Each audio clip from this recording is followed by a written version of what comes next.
Breaking news येत आहे धाराशिव जिल्ह्यातून। उमरगा तालुक्यातील मुळज येथील एका बियर बारमध्ये बसलेल्या युवकांवर 3 मोटारसायकलच्या सहाय्याने आलेल्या शस्त्रधारी युवकांनी खुनी हल्ला केलाय।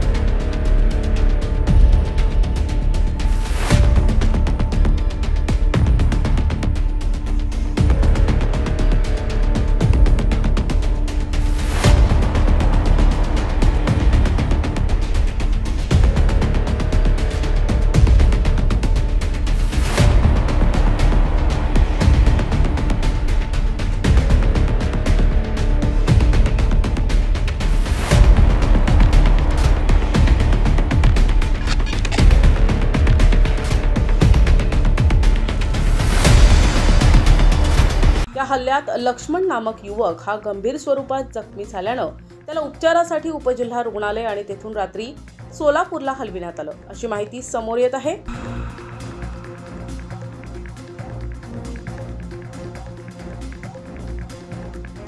मुळज गावात काही अज्ञात मारेकऱ्यांनी खुनी हल्ला केल्याची ही घटना सोमवारी 30 डिसेंबरला दुपारी 1:10 घडली असून ज्या बियर बारमध्ये ही घटना घडली त्या ठिकाणी आमचे प्रतिनिधी सचिन बिद्री यांनी प्रत्यक्ष घटनास्थळी जाऊन सीसीटीव्ही फुटेज पाहिले।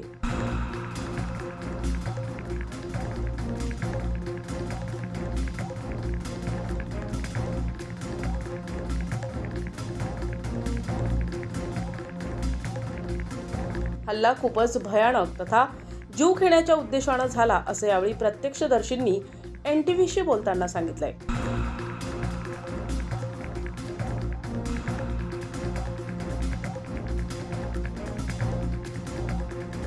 उमरगा शहरातील भारतनगर येथील रहिवासी असलेला लक्ष्मण सूर्यवंशी याला काही लोकांनी मुळज गावी बोलावून घेतले।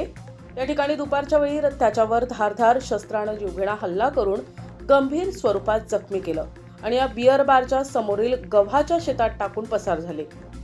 सीसीटीव्ही फुटेजमध्ये पाहू शकता हा हल्ला किती भयानक स्वरूपाचा होता।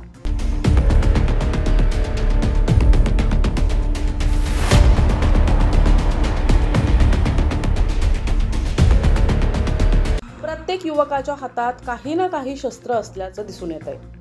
धाराशिव जिल्हा पोलीस अधीक्षक संजय जाधव, उपविभागीय पोलीस अधिकारी सदाशिव शेलार आणि उमरगा पोलीस निरीक्षक अश्विनी भोसले यांच्या समोर उमरगा तालुक्यातील हा गँगवॉर संपुष्टात आणण्याचं मोठं आवाहन असल्याबाबत जनतेतून चर्चिलं जातंय आणि अशा गँगवॉर मधल्या गुंडवृत्तीच्या युवकांना कोणताही पुढारी तथा राजकीय नेते मंडळींनी पाठराखण करू नये असं मत लोकांमधून व्यक्त होत आहे।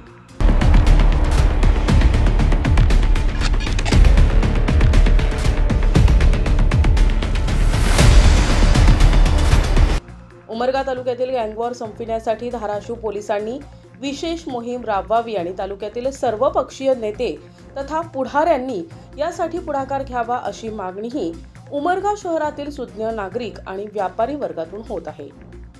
उमरगा पोलीस निरीक्षक अश्विनी भोसले यांनी याबाबत विशेष पथक निर्मिती करून आरोपींना लवकरच गजाआड करण्याची व्यूहरचना आखत असल्याचं दिसून येत आहे।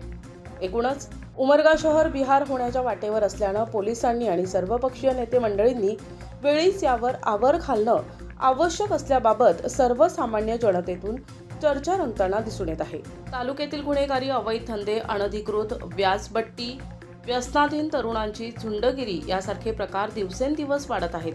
हे प्रकार थोपविण्यासाठी लोकप्रतिनिधी, सर्व क्षेत्रातील सुज्ञ नागरिक, सामाजिक कार्यकर्ते, पोलीस प्रशासन सगळ्यांनी मिळून तातडीनं काही उपाययोजना आखणं अत्यंत महत्त्वाचं आहे। गुन्हेगारांना पाठीशी घालणाऱ्या पुढाऱ्यांनाही तंबी देणारा आणि गुन्हेगारांवर कडक कारवाई करून जरब बसविणारा दबाव गटही या माध्यमातून निर्माण होणं आवश्यक आहे, असं मत सामाजिक कार्यकर्ते ॲडव्होकेट शीतल चव्हाण यांनी एनटीव्ही न्यूजशी बोलताना सांगितलंय। प्रतिनिधी सचिन बिद्री, एनटीव्ही न्यूज मराठी, उमरगा, धाराशिव।